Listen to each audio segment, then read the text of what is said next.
What is going on, guys? Welcome in today's video on how to set up push to talk feature on Discord. So if you are gaming with friends, it's nice to have your push to talk feature turned on, because sometimes you don't want to share your audio while you are gaming. Especially when you are with multiple people in your house and sometimes someone comes into your room, talks to you, you don't want to share the conversations in your game.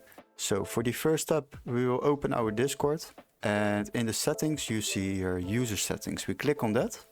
After that you are going to voice and video, and we will arrive at this section.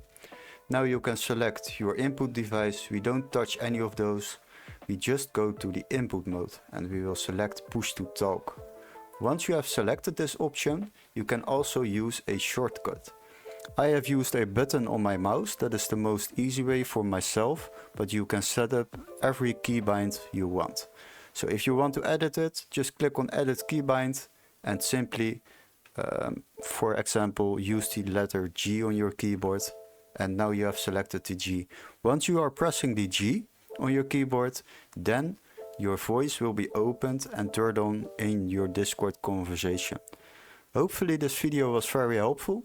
Don't forget to like and subscribe, and we would love to see you in our next video. Cheers!